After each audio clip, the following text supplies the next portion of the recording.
Rajamahendravaram rural Konthamuru Katheru రోడ్లో యోగాంబ సమేత శ్రీ కామకోటేశ్వర స్వామి దేవాలయంలో స్వామివారి స్థిర ప్రతిష్ఠా మహోత్సవం శాంతి కళ్యాణం ఘనంగా నిర్వహించారు. రాజమహేంద్రవరం రూరల్ కొంతమూరు కాతేరు రోడ్లో యోగాంబ సమేత శ్రీ కామకోటేశ్వర స్వామి దేవాలయంలో శిఖర జీవధ్వజ నవగ్రహ సహిత పంచాయతన ప్రతిష్ఠా మహోత్సవాలలో భాగంగా బుధవారం ఉదయం పరివార సహిత యోగాంబ సమేత శ్రీ కామకోటేశ్వర స్వామి వారి స్థిర ప్రతిష్ఠా మహోత్సవం వైభవంగా నిర్వహించారు. కంచిపీఠం ఆస్థాన సిద్ధాంతి లక్కావజుల విజయ సుబ్రహ్మణ్య సిద్ధాంతి నేతృత్వంలో 3 రోజుల పాటు వివిధ క్రతువులను ఋత్వికులు నిర్వహించారు. ఉదయం పరివార సహిత శ్రీ యోగాంబ సమేత శ్రీ కామకోటేశ్వర స్వామి వారి స్థిర ప్రతిష్ఠా మహోత్సవం జరిగింది. పీఠం తరపున మాధాంత సూర్యారావు శ్యామ్ హాజరయ్యారు. మహామహోపాధ్యాయ విశ్వనాథ గోపాలకృష్ణ శాస్త్రి మాట్లాడుతూ, కాశీలో శ్రీ యోగాంబ సమేత శ్రీ కోటేశ్వర స్వామి ఆలయం ఉందని, ఇప్పుడు దక్షిణ కాశీగా పేరొందిన రాజమండ్రిలో కూడా ఈ ఆలయం ఏర్పడిందన్నారు. రామేశ్వరంలో శ్రీరాముడు జ్యేష్ఠ శుద్ధ దశమి నాడు శివలింగ ప్రతిష్ఠ చేశారని, ఇప్పుడు అదే ముహూర్తంలో ఇక్కడ ప్రతిష్ఠ జరగడం మనందరి అదృష్టమని అన్నారు. గుళ్లపల్లి సీతారామచంద్ర ఘనాపాటి సారథ్యంలో వేద ఆశీర్వచనం జరిగింది. మహామహోపాధ్యాయ Acharya Dorbala Prabhakar Sharma, doctor TV Narayanarao, doctor Ganti Kalyan Sharma, Manyam Phanikumar, Kakaraparthi Ramarao, auditor Brahmanandam, Challa Praveen, Vadrevu Gopalarao, Nanduri Subbarao, Vakkalanka Ramam, Ganti Valli, Rajyalakshmi తదితరులు విచ్చేశారు.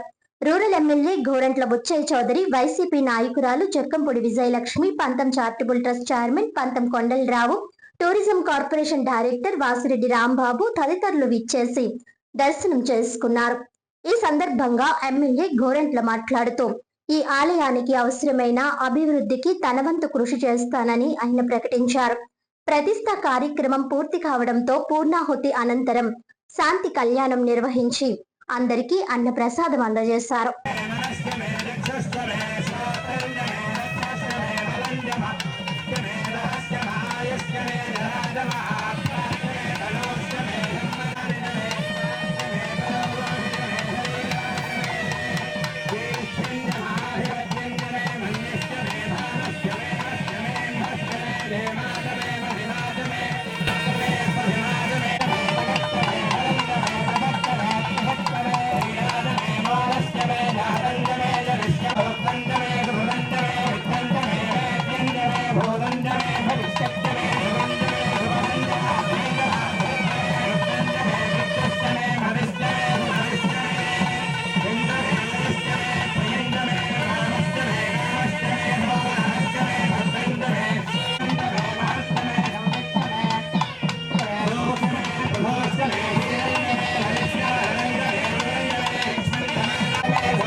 పార్వదేవతదే హర హర మహాదేవ.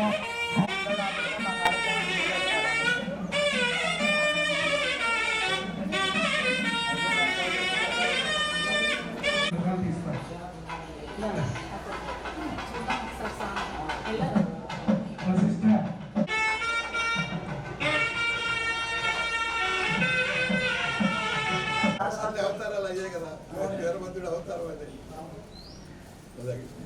సంతోషం భావించినందుకు ఈ దేవాలయ మానకవర్గ పక్షాన కామకోటి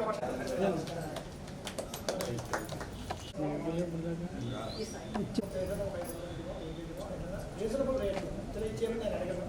రీజనబుల్ రేట్లో మీ నాయకత్వంలో అది వస్తే దీన్ని డెవలప్ చేసుకోవచ్చు. మీరు అందరూ సహాయం కావాలి, సహకారం కావాలి.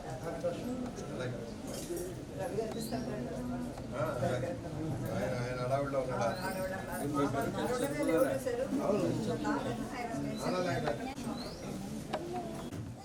ఎక్కడ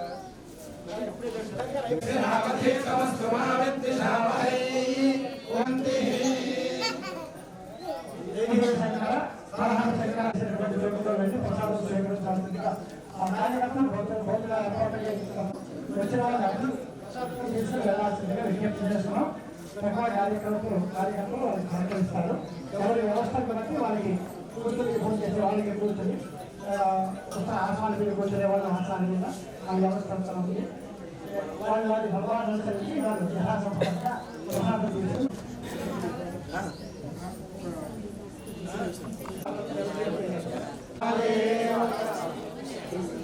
సమేత కామకోటీశ్వర స్వామి వారి యొక్క ప్రతిష్ట చేసుకోగలిగాం. దీనికి అంతటికీ మూల కారణం జగద్గురువుల వారి యొక్క దివ్యమైన అనుగ్రహం. దీని నేపథ్యం సుమారు 5 ఏళ్ల క్రితం ముహూర్తం వారి దంపతులు ఈ ప్రతిష్ట చేసుకోవాలని అనుకున్నారు. కానీ మనం అనుకున్నవన్నీ అయితే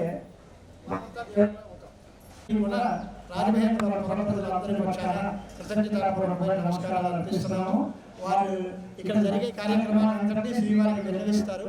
తర్వాత మంచి అర్చకులు, తర్వాత దేవాలయ వ్యవస్థ ఇదంతా జరిగేలాగా శ్రీవారు అనుగ్రహించాలని కూడా మనసారా కోరుకుంటున్నాం. ఇప్పుడు మనం కాళీ జమీందార్ గారు అబ్బాయి జమీందార్ మణి గారు అంటారు. ఆయన ఈ ఊళ్ళో ఎన్నో రకాలైనటువంటి కార్యక్రమాలు చేశారు. ఆయన పిలిచారు మేము, వారు వచ్చి ఆలయం చూడండి, దీని భవిష్యత్తులో దీని పురోభివృద్ధికి మీ తోడ్పాటు కూడా ఉండాలి అని కోరాము. వారు వచ్చారు. డాక్టర్ టివి నారాయణరావు గారు ఈ ప్రతిష్టా కార్యక్రమానికి మొట్టమొదటిగా నేను 2 లక్షల రూపాయలు ఇస్తాను అని వారు మొట్టమొదటి శుభారంభం చేశారు. వారు ఇక్కడికి వచ్చారు, వారి దంపతులు వచ్చారు. అలాగే వారు వేణుగోపాలరావు గారు, వారి సతీమణి డాక్టర్ కళ్యాణ శర్మ గారు, వెంకటరావు గారి టైంలోంచి కూడా నిర్మాణ పద్ధతిలోంచి దగ్గర ఉన్నారు. ఆయన వచ్చారు. ఇంకా ఇతరమైనటువంటి ప్రముఖులు చాలామంది వచ్చారు. ముఖ్యంగా ఇప్పటికి ఇంకా రాకపోయినా శ్రీ భారతం బ్రహ్మానందరావు గారు, ఆయన చార్టెడ్ అకౌంటెంట్, సుమారు 4-5 రోజులు బట్టి మాతోటే తిరిగి ఆనంద్ అంటారాన్ని ఆయన చొరవతోటే వీళ్ళందరినీ కలవడం జరిగింది. అందరి దగ్గరికి తీసుకెళ్ళారు. ఆయన ఇప్పుడు వస్తారు. ఆయన చొరవ, ఆయన సహకారం బరువు రానిది. శ్రీమఠం తరఫున ఆయనకి కూడా ఆశయపూర్వకమైనటువంటి ఒక చిరకాలను సమర్పించాలనుకున్నాం. వారు వచ్చిన తర్వాత వారికి అందజేస్తాం. అలాగే చల్ల వెంకటరావు గారి అబ్బాయి చల్ల ప్రవీణ్